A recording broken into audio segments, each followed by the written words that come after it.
Today we are going to cover chapter 14 from PT Manual 5th edition. Chapter 14 is your special populations chapter. Now I didn't make any notes on this particular chapter because this chapter you are not going to get a lot of questions from this chapter, maybe 2 to 3 questions max. That's all you can expect, and they'll also not be carrying a lot of marks in it. But still I'm taking this chapter because this chapter is a little useful for your practical, like your real life, right? Because you may get clients who may have certain medical conditions. In that case, what would you do, right? So it's important. These informations are actually important for us, and that's actually true because I have a client who is an asthma patient, right? So I had to deal with a client who is asthmatic, and she often gets asthmatic attacks, stuff like that. And I also had a client who had this condition called fibromyalgia. She had fibromyalgia, and if you think that these kind of conditions are not common, you are wrong. You never know, right? What if you get a client like that? What would you do in that case? So it's really important that we have knowledge about all these things. And not just that, you never know, like what if ACE changes their pattern, right? What if ACE actually asks you, like you get like 5 questions from this chapter? What if that happens, right? And you know that every mark is important. All you have to do is, it's 2 marks is all it takes between a passing and a failing result, right? So I want you to study this chapter. If you are a little tight on your time, then you can kind of skip this chapter, but except for a few important things that I'll be telling you in this video, study them. But if you do have the time, I would suggest you go through this chapter as much as you can. At least give it a quick read and make some important notes which you feel will be useful, not just for exam but also for your career, right?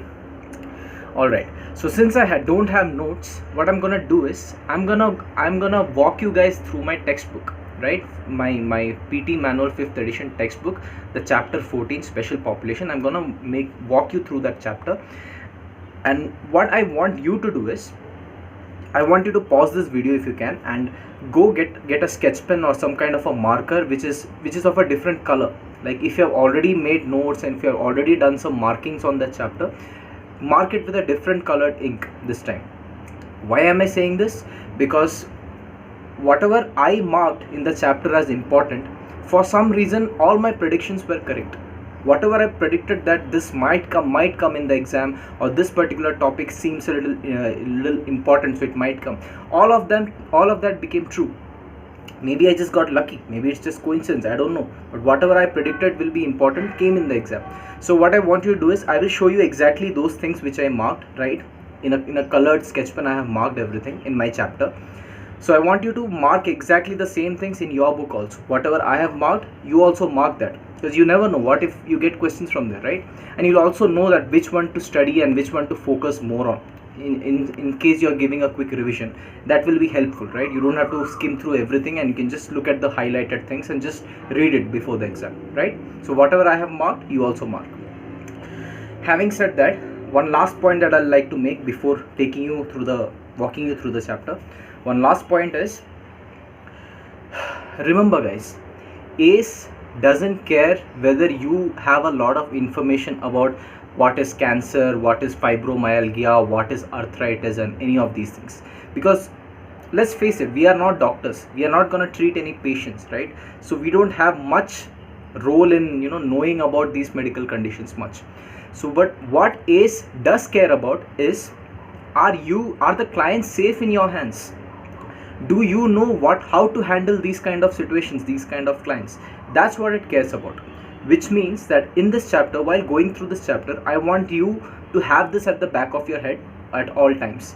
Try to find out things that ACE might need from you, like how do you handle a client who has arthritis? What is the exercise protocol or the program design that you should be following in such a case, in such medical conditions? What you should be doing as a personal trainer.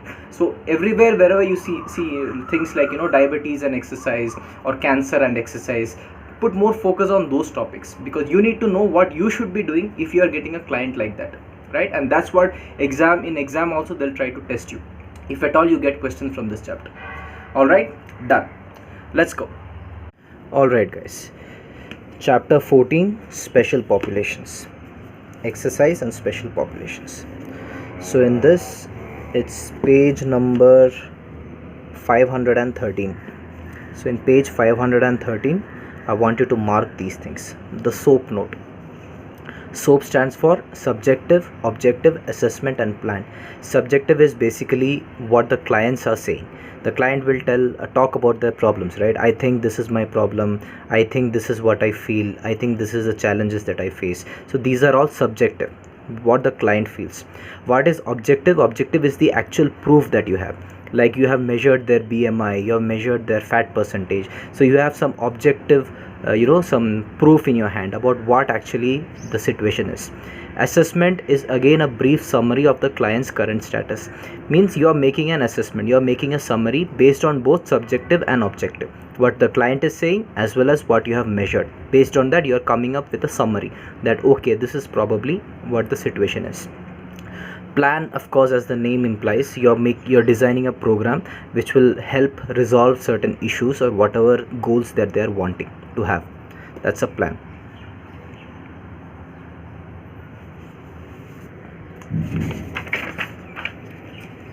These things you can just skip.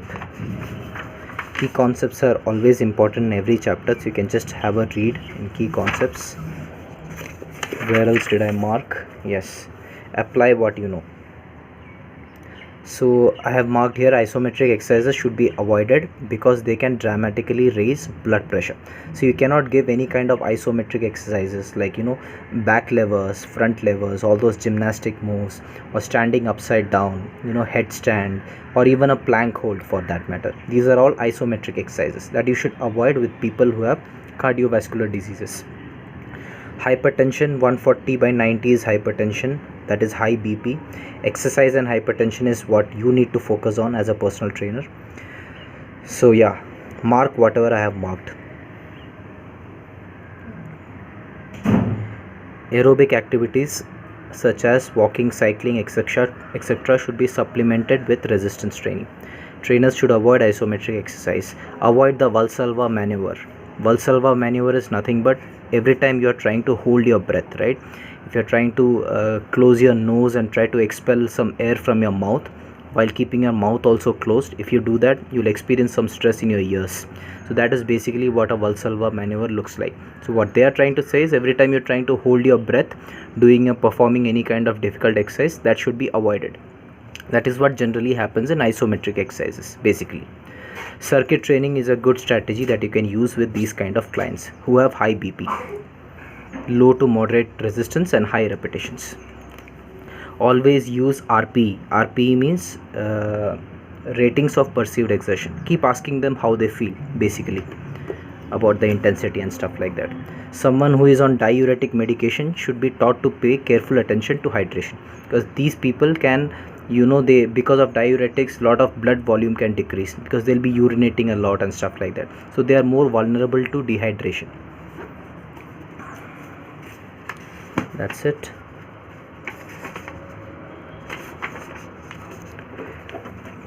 Key concepts again. What are the signs of a stroke? I have marked here. You can also mark.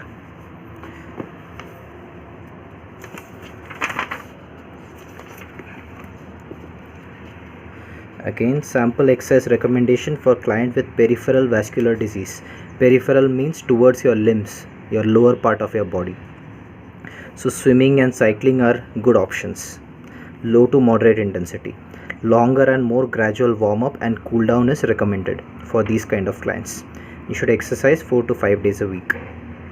Frequency can be reduced to 4 to 5 days a week, although daily exercise is recommended. Moving on, I haven't marked anything here. Diabetes, don't worry about diabetes guys, I will make a separate video on this. I'll explain what diabetes is, what gestational diabetes is, type 1, type 2 diabetes, everything I'll explain in a separate video right after this video, okay? And I'll also tell you what insulin is, how it works, so in case when you bump into topics like these on the internet, you will not be confused. You'll know what exactly it means. I'll make everything clear for you, don't worry. I'll explain also hyperglycemia and what is its effect on exercise and what precautions you should take. All of these things, and I'll make a separate video.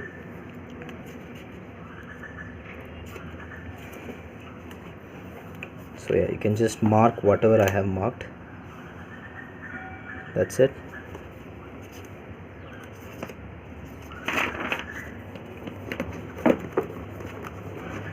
Here you go. Next,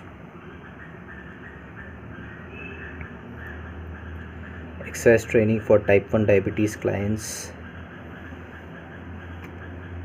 Strength training should be included for individuals who are without any complications. Yeah, so whatever I have marked, you can also mark. What else? Let's see. Sample exercise recommendation for clients with diabetes. We generally recommend walking, cycling, swimming, and these kind of activities. Resistance training is also important for these clients. You should be careful they don't injure themselves, especially any wounds or cuts. It's difficult to heal for them.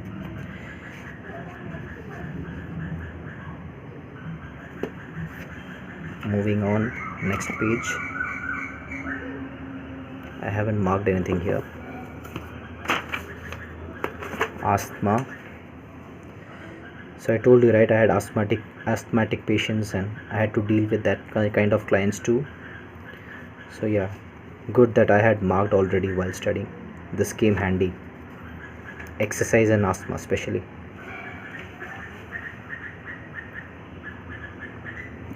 This is what I always follow. Give them gradual and prolonged warm-up and cool-down periods. So the warm-up and cool-down should be very long so that their body adapts and adjusts well.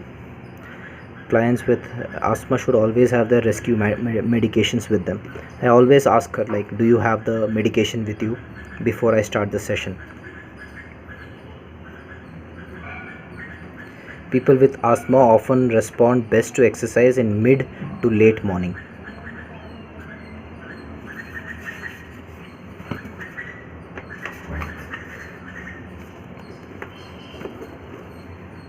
Next we have sample exercise recommendation for clients. Again, same thing.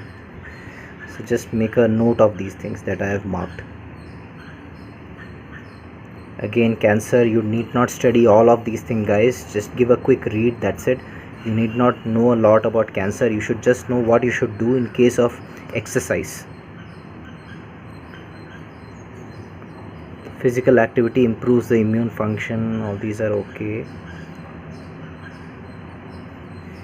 Let's look at the key yes, these points are a little important.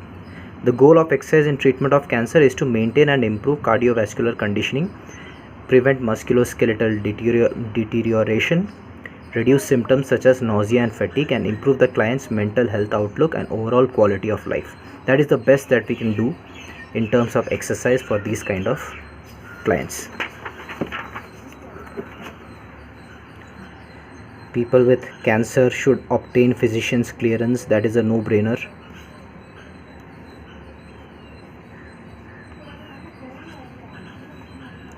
Precautions that you should take as a personal trainer. This is what is important.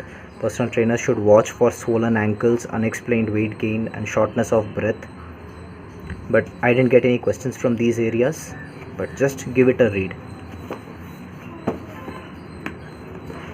Moving on, this page I haven't marked anything.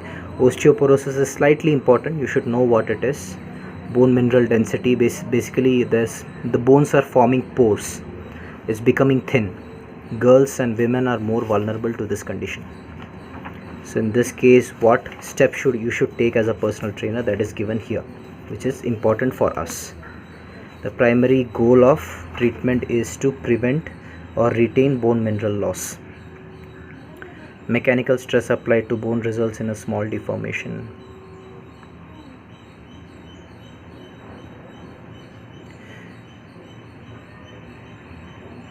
See, read this point, guys. Most people think that if you have osteoporosis or such kind of activities, you should not give plyometric exercise, right? So this point is important. See, forces that result in bone strain are easily induced via impact with the ground. For this reason, weight bearing exercises such as jogging, hopping, skipping, jumping, and other play are recommended and can be incorporated into a variety of games and activities. So these are actually recommended, but obviously you're not going to directly ask them to do box jumps and all that. There are certain regressions and progressions that you should take them through before introducing these kind of exercises. Because if they get conditioned in this way, then if they suddenly fall or something, they'll not get injured. That's the whole idea. Resistance training is very important component in the prevention of osteoporosis. Even for prevention, resistance training is very good. That's the reason if you get female clients, you should encourage them to do resistance training, and you should educate them on these kind of things. Resistance training is important to prevent osteoporosis because women are more vulnerable and prone to this medical condition. What else have I marked? Yeah, this is the protocol that you need to follow. High intensity 8 RM strength training, 8 rep max. That is the weight that you should choose. A weight that is there, 8 rep max. So you should do some kind of high intensity strength training with these kind of clients. See, higher among women than among men. There's something called arthritis. So that was osteoporosis. Now we are looking at osteoarthritis and rheumatoid arthritis. This is also higher among women. It's a degenerative joint disease.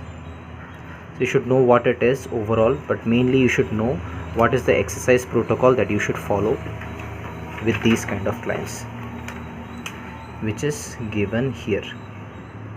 See, activities such as walking on soft surfaces, elliptical training, cycling, rowing and aquatic exercise are recommended. So you may get questions like this. You have a client who is suffering from osteoarthritis or rheumatoid arthritis or osteoporosis. So what is the kind of exercise that is recommended for them? Then they'll give you four options. And one of those options will be cycling, rowing and aquatic exercises. So that is an excellent choice. So they may ask you like, what is the best choice?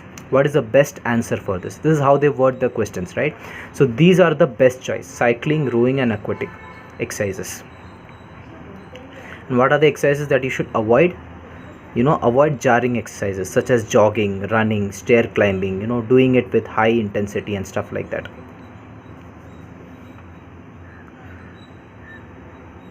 People with elbow symptoms, people who have arthritis in their elbow joints, they should avoid rowing exercises. Focus on duration rather than intensity for these kind of clients, clients who are suffering from arthritis, both osteoarthritis and rheumatoid arthritis.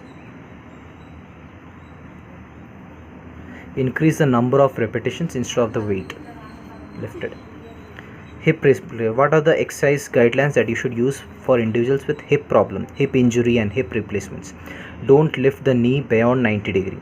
That 90 degree of hip flexion is the max. You should not make them do more than that. Pigeon toes and duck toes, right? So this is basically duck toe and this is pigeon toes. So that should be avoided, and you should make them have a straight toes, should be straight, facing straight ahead. No adduction past the midline. Focus on hip abduction and lateral movements and strengthening. Sample exercise for these kind of clients with hip replacement and all that, and arthritis, for arthritis is elliptical training, warm water aquatic exercise, swimming. These are all recommended for people with arthritis. Here comes fibromyalgia. What have I marked here? It's the same thing. Recreational activities such as golf, gardening, table tennis should be supplemented with the exercise program. That's what they're saying. Then you have fibromyalgia. So this is long-lasting widespread pain and tenderness at specific joints on the body. This is what these kind of people experience. They also have sleep disturbances and fatigue. These are the symptoms of fibromyalgia. What you should really know is, these are just the symptoms. You can quickly go through them. What you really need to know is what is the exercise protocol that you should follow with these clients. See, sample exercise recommendation. It's already given in a gist point, which is a good news, right? You don't have to study a lot. Walking and low impact exercises such as elliptical training, recumbent cycling, and aquatic exercises, these are recommended. Low to moderate intensity, of course. What do we have here? Chronic CFS, chronic fatigue syndrome. Just find out what it is. Just give a quick read through. Basically, these people, they have chronic fatigue. No matter what they do, they are always tired, and exercise can actually increase their tiredness, can worsen their condition. So what should you do in this kind of situation? That they talk over here, I guess. Yeah, this is the protocol that you should use with people with CFS, chronic fatigue syndrome. All exercises should be followed by a rest period at a 1:3 ratio. For example, 1 minute, if I'm making them do a workout, I'll give them 3 minutes rest before making them exercise again, for each minute of exercise. So these are the protocols that you need to follow.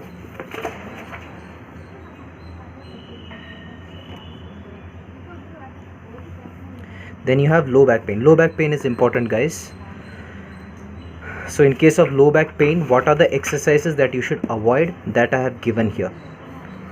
See, exercise and lower back pain is what you need to work on, should be performed. See, aerobic training and exercises for the lower back should be performed on a regular basis, and proper technique for each exercise should be taught and practiced. So they may ask you questions like, how many days a week should you make a client, like for lower back pain, people with low back pain, what is the best training protocol that you can do? How often should you train your back? Stuff like this.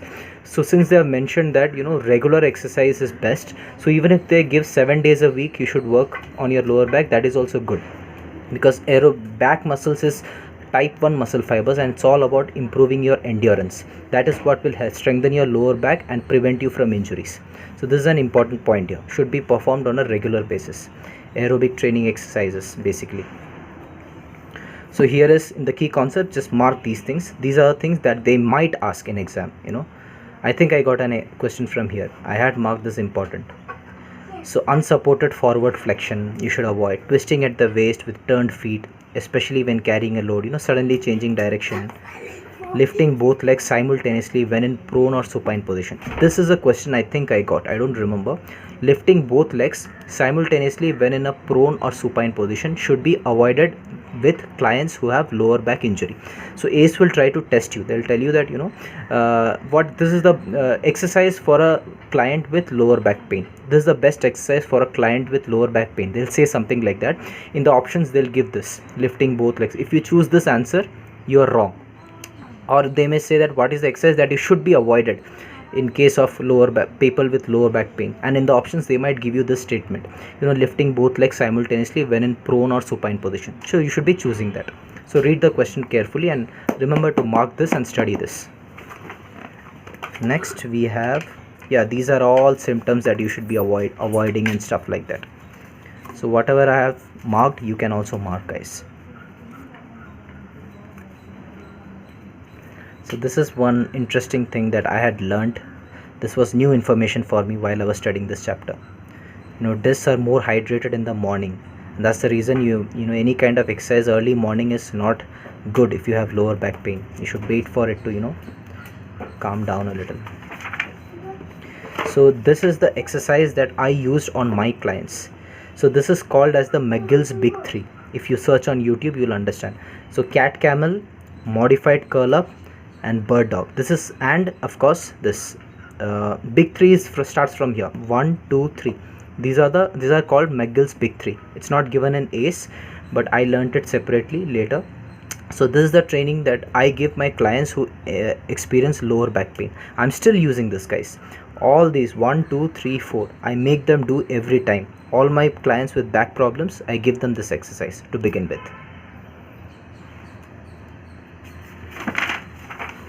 What else? That's pretty much it. Back pain was important. What else? Come to page 558. Children, how to train children.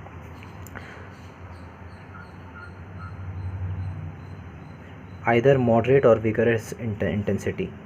Activities such as running, hopping, skipping, jumping rope, swimming should be encouraged for children. Never have children, all the never and all the don'ts, that's what you should be careful about. You should give more importance to, because that's what ACE will test you on. Never have children perform single maximal lifts or sudden explosive movements.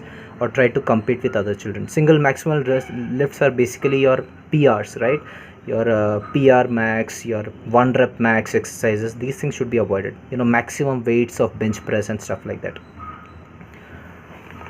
Further few things I have marked here, you can also quickly mark. It's page 559. Moving on, pregnant women, that is also important.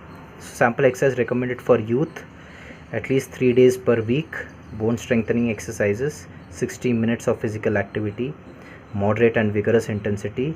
This is the important point, should include a variety of play and recreational activities. So it should be diversified for children. Pre and postpartum exercise. Prepartum means before they give birth to children, before birth, and postpartum is after delivery, after birth. So these are the things that you need to know for women. This is also important, guys. I had a client who was pregnant, not exactly pregnant, she was about to have. So you never know, you'll get a variety of clients to deal with. So all these informations are important for you. A lot of my clients were females, so I had to work more on these kind of topics. So pregnant women with the following health conditions should not exercise. So all those should nots, all the don'ts, those are the important topics for you guys, for us. Risk factors for preterm labor. If they are having some problem, like they might have a before the time itself, they'll have to do the operation, they'll have to do the delivery and stuff like that. Vaginal bleeding, premature rupture of membranes. Do not begin with vigorous exercise programs. These are a no-brainer, common sense, but still. First trimester means the first 3 months of pregnancy, what you should follow and stuff like that. Avoid these exercises. So remember, here also I marked it as important, so I want you also to mark it. You never know, I may have got question from here as well. I don't remember exactly, but I think I got this one, double leg raises. So deep knee bends, full sit-ups, double leg raises should be avoided. Also straight leg toe touches should be avoided by pregnant women. After the first trimester, prolonged exercise in the supine position greater than 5 minutes should be discouraged. This also I had already known before studying this itself, but yeah, if it's a new information for you, just keep this in mind. They should avoid supine position more than 5 minutes. You should avoid these kind of exercises. Avoid long periods of standing, instead keep moving or sit and rest, stuff like this. Wear a bra, sports bra is recommended to protect the breasts. Consume required calories, all these are just okay, fine. Yeah. Postpartum exercise guidelines. Obtain physician's clearance, of course. Increase duration rather than intensity. I mean first duration and then intensity. Wear a supportive bra. What else? That's it. So guys, chapter 14 is over. If you have any further doubts, if you want me to explain any specific topic, do let me know. I'll do that for you. I'll make a separate video, like I promised. I'll make a separate video on diabetes and all those things. I'll make 2 separate videos on that. And lastly, if you have any questions, any queries, you can comment below or you can message me privately on my Instagram. My Instagram, you can find me as athlete.sanju, SANJU. One last thing, guys, you may be thinking like why I didn't make chapter 12 and chapter 13, right? Now those 2 chapters are not at all important from exam point of view. For your knowledge sake, I would definitely suggest you to read those chapters, but you are not going to get any questions from that chapter. If at all you get maybe 1 question max, that too from chapter 13, which is Pilates, yoga and stuff like that, right? That is chapter 13. You may get 1 question max, and case studies you are not going to get a single question. Like till date they haven't asked any questions. That's the reason I didn't make any notes, nor did I nor am I making a study guide series on those 2 chapters. Chapter 12, which is case studies, and chapter 13, which is Pilates and yoga and stuff like that. So for your practical sake, for your career, you can study that definitely for knowledge, but exam point of view, you're not gonna get any questions. So if you want to skip those chapters, you can even skip those chapters. So next I'll be making study guide videos on chapter 15, 16, 17. Chapter 18 is also not that important, but these 3 chapters are important, so I'll be making videos on that. Alright guys, that's it. Thank you.